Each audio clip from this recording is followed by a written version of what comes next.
Caros irmãos, queridas irmãs, louvado seja o nosso Senhor Jesus Cristo, para sempre seja louvado. É com muita alegria que mais uma vez nos encontramos para partilharmos a palavra de Deus. Hoje, dia 12 de julho, terça-feira da 15ª semana do Tempo Comum. E temos a alegria de partilharmos com você e com sua família o Evangelho de Mateus, capítulo 11, versículo do 20 ao 24. Hoje nos encontramos em nossa diocese, nos encontramos aqui no Seminário de Pesqueira, juntamente com todo o clero, participando assim de nosso aprofundamento. O Senhor esteja convosco, Ele está no meio de nós. Proclamação do Evangelho de Jesus Cristo, segundo Mateus. Glória a vós, Senhor. Naquele tempo, Jesus começou a censurar as cidades onde foram realizados a maior parte dos seus milagres, porque não se tinham convertido. Ai de ti, Corazim, ai de ti, Betsaida, porque se os milagres que se realizaram no meio de vós tivessem sido feitos em Tiro e Sidônia, há muito tempo eles teriam feito penitência, vestindo-os de cilício e cobrindo-os de cinza. Pois bem, eu vos digo, no dia do julgamento, Tiro e Sidônia serão tratados com menos dureza do que vós. E tu, Cafarnaum, acaso serás erguida até o céu? Não serás jogada no inferno? Porque se os milagres que foram realizados no meio de ti tivessem sido feitos em Sodoma, e ali ela existiria até hoje. Eu, porém, vos digo, no dia do juízo, Sodoma será tratada com menos dureza do que vós. Palavra da salvação, glória a vós, Senhor. Amados irmãos, queridas irmãs, Corazim, Betsaida, Cafarnaum, eles são exemplo da autossuficiência, exemplo do orgulho que não reconhece a presença do reino nas ações realizadas por Jesus. Por isso serão julgados com mais severidade do que as cidades pagãs de Tiro, Sidônia e Gomorra, símbolo da perdição. Então veja que a falta de abertura para aceitar a sua pregação irritava Jesus. A reação dos habitantes dessas duas cidades próximas a Cafarnaum, onde residia, irritou-os de modo particular.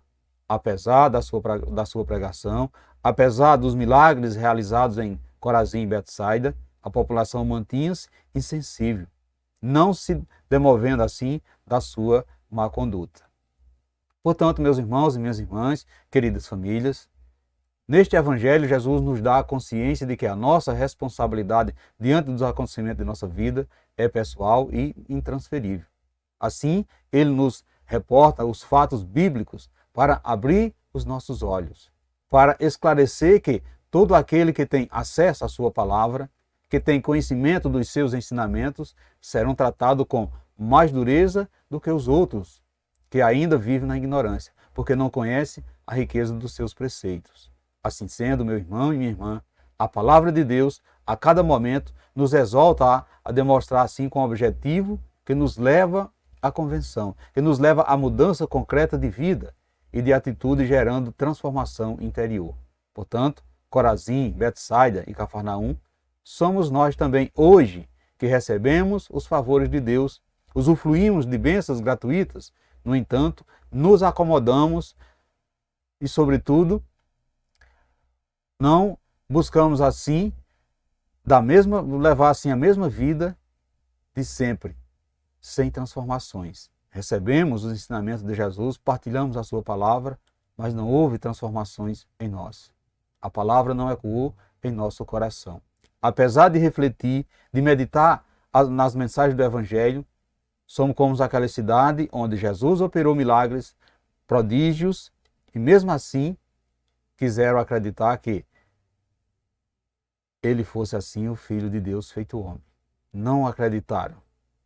Não buscaram conhecer Jesus como Filho de Deus.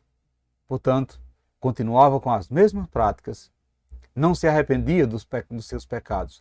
Às vezes, caros irmãos e irmãs, nós julgamos as pessoas que vivemos no mundo e praticam absurdos e não consideramos que, se elas tivessem tido a mesma oportunidade do que nós, talvez pudesse arrepender-se e, quem sabe, alcançar no reino de Deus um lugar melhor do que o nosso. Por isso, hoje, Jesus nos chama a abrir os olhos, Jesus nos chama a abrir os ouvidos a fim de aprendermos os seus ensinamentos e ele continua nos avisando, sobretudo nos demonstrando, porém, não acreditamos. Por outro lado, às vezes temos mais fé nas pessoas que nos ensinam como viver no mundo, levando vantagem, usufruindo de bens, e não escutamos os conselhos de Jesus que veio ao mundo para nos garantir não somente bem e posse, mas a vida interminável. A Ele sim, caros irmãos e irmãs, a Jesus devemos dar crédito, porque as suas palavras são palavras de vida eterna. Portanto, caros irmãos e irmãs, no dia de hoje devemos nos questionarmos: temos dado crédito à palavra que refletimos? A que espécie de vida a palavra de Deus tem guiado? Você identifica os milagres na sua vida?